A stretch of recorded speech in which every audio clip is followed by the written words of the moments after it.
বালি ও পাথর পরিবহনে রয়্যালটি সংক্রান্ত জটিলতাকে কেন্দ্র করে সমস্যায় পড়েছেন ট্রাক মালিকরা। এই অভিযোগ নিয়ে আলিপুরদুয়ারের সাংসদ মনোজ টিগ্গার সঙ্গে দেখা করেন মাদারিহাট ট্রাক ওনার্স অ্যাসোসিয়েশনের সদস্যরা। শুক্রবার সাংসদ নিজে অ্যাসোসিয়েশনের সদস্যদের নিয়ে ভূমি ও ভূমি রাজস্ব দপ্তরের অফিসে যান এবং বিষয়টি নিয়ে আধিকারিকদের সঙ্গে বৈঠক করেন।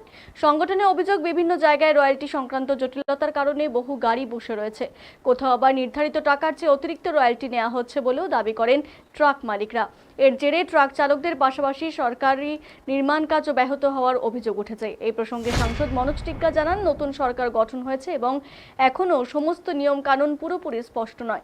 বিষয়টি নিয়ে তিনি ঊর্ধ্বতন মহলে কথা বলবেন এবং দ্রুত ড্রেসিংয়ের রয়্যালটি সংক্রান্ত সমস্যার সমাধানের উদ্যোগ নেওয়া হবে। পাশাপাশি তিনি বলেন, সরকারি নিয়ম মেনে কাজ না হলে আইনগত সমস্যা নেওয়া হবে। যারা আগে থেকে বালি পাথর ডাম্পিং করে রেখেছেন তাদের বৈধ কাগজপত্র দেখাতে না পারলে প্রশাসনিক পদক্ষেপ নেওয়া হবে বলেও সতর্ক করেন সাংসদ।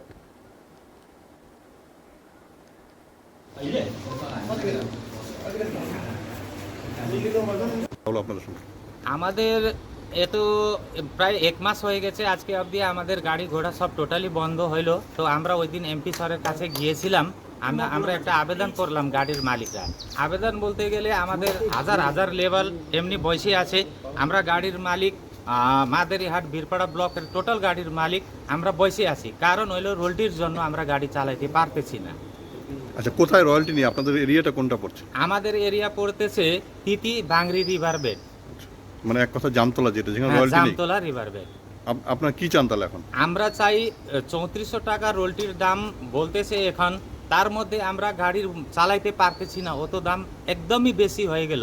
এখন গভর্নমেন্টের প্রসেসে কত আছে স্যারকে বলা হইলো, মনোজ টিগ্গা স্যারকে, তো গভর্নমেন্ট কততে রোলটি দিচ্ছে, তারপরে আমরা বয়সে স্যার একটা বিবেচনা করে দিব বলে দিচ্ছেন। জামতলা নদীতে কি রয়্যালটি আছে এখন নাই, কিন্তু ড্রেজিং বলে ওই একটা সিস্টেম আছে। ওই সিস্টেমে আগে আমাদের জামতলা নদীর মধ্যে তিতি এন্ড বাংরি দুইটারই বেলারও ল্যান্ড আছে। ওই ল্যান্ডের ভিতরে আমাদেরকে দেওয়া হোক বলে আমরা গাড়ির মালিকরা আবেদন করছি বেলারো স্যারের সামনে আইসিও আর আমাদের এমপি স্যারের কাছেও। তো এমপি স্যার এখানে প্রস্তাব রাখলেন বেলারো স্যারকে।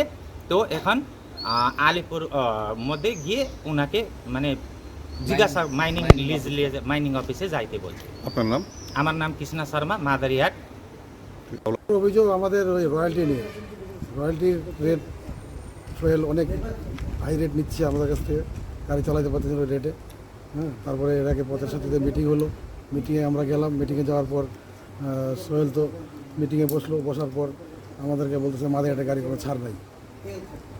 আপনার কীরকম ছাড় চাচ্ছে? উনি বললো কোনো ছাড় নাই বলে আমরা তো মিটিংয়ে বেরিয়ে চলে আসি, যেহেতু উনি বলে দিল ছাড় নাই। অ্যাকচুয়ালি আপনাদের 250 রয়্যালটি কত টাকা নিচ্ছে এখন? এখন 250 রয়্যালটি নিচ্ছে আপনার 3400 টাকা।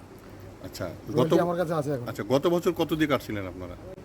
গত বছর কাটছিলাম 2200 টাকা, না 2200। আচ্ছা, 2200 টাকা। তার মানে হচ্ছে এক বছরের মাথায় আপনাদের 1200 টাকা হচ্ছে পার 250-তে বেশি দিতে হচ্ছে, তাই তো?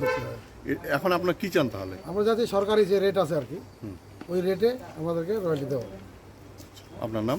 অলক দাস। কি বিষয় আছে? দেখুন, এইখানে তো বিশেষ করে বালি মাফিয়া, পাথর মাফিয়া, জমি মাফিয়া যেভাবে বেড়ে চলেছে, তো সরকার পরিবর্তন হওয়ার ফলে এইগুলো তো বন্ধ হওয়া উচিত। এবং যারা আমাদের ট্রাক মালিকরা আছেন কিংবা অন্যান্য যারা ডেলি বালি তুলেন, পাথর তুলেন, তাদের এক্সেস দাম এই যে 4000 5000 করে তোলা হচ্ছে, যেটা রেট আছে সেই রেটের অনেক বেশি নেওয়া আছে। তাই সকলেরই অভিযোগ ছিল যে বেআইনিভাবে এখান থেকে বালি পাথরও তোলা হচ্ছে এবং বেআইনিভাবে টাকা পয়সা নিয়েছে। একটা রিজনেবল রেট থাকবে, কিন্তু সে রেটের কোনো মা বাপ নেই। তাই আমরা বেলোর সাহেবকে বলেছি, উনি বলেছেন আমাদের হাতে তো কিছু নয়, এটা যেহেতু সেন্ট্রালি সেক্টর 5 কলকাতা থেকে হয়, যেটা WBMTDCL কি আছে এখান থেকে শুরু হয়। তো আমরা কথা বলেছি, তো ওনারা বলছেন বেশিরভাগ তো মাদারিহাটে যারা আছেন তিতি বাংরি থেকে বালি পাথর তুলেন, তো এখানে তো খুব সমস্যা হচ্ছে। আর এখানে কেউ লিজ পায় নেই তোলার জন্য। তো আগামী দিন আমরা চেষ্টা করব যাতে কেউ পায় এবং ওখান থেকে বালি পাথর তুলে যাদের রোজগার চলবে এবং সরকারের ঘরেও যাতে ট্যাক্সটা যায় সেই লক্ষ্যে কাজ করা। স্যার, তৎকালে দেখছি আমরা গভর্নমেন্টেরও তো কিছু কাজ চলছে, সেগুলো তো বালির জন্য বন্ধ হয়ে রয়েছে। এক্সাম্পল হলংয়ের যে বাংলোটা হচ্ছে, সেখানে বালির জন্য কাজ আপাতত বন্ধ রয়েছে। তো স্যার, আপনারা কি যতক্ষণ ওখান থেকে না আসে তার পরিবর্তে কিছু করছেন নতুন করে? দেখুন, আমরা কথাবার্তা বলছি ডিএম, বিডিও এবং যারা অফিসার আছেন তাদের সাথে কথা বলে যাতে একটা স্বাভাবিক পরিস্থিতি আসে। এবং বালি আমাদের উত্তরবঙ্গের যে একটা নদীর ক্যারেক্টার আলাদা আছে, যেটা যদি এখানে ড্রেজিং না করা হয়, পরিষ্কার না করা হয়, তাহলে বেড লেভেলটা হাই হয়ে যায়, যাতে জল কে না সমতলে চলে যায়। তো এখানে ড্রেজিং দরকার আছে, কিন্তু যতটুক সরকার বলেছে, যতদূর বলেছে ওইটুকু করা হয়েছে। কিন্তু এর আগে আমরা দেখেছি সোহেলের মতন লোক যেখানে কোনো পারমিশনই পায়নি, ড্রেজিংয়ের 1 কিলোমিটার দিয়েছে তো 10 কিলোমিটার পর্যন্ত বালি তুলছে, 1 বিঘা দিয়েছে তো 10 বিঘাতে তুলছে। এই বেআইনিভাবে করা যাবে না। আপনি যতটুক জায়গা পেয়েছেন, যতটুক করার কথা আছে ওইটুকু করতে হবে, তার বাইরে করতে গেলে এটা ঠিক নয়, তার বিরুদ্ধে আইনত ব্যবস্থা নেওয়া উচিত এবং নেওয়া দরকার।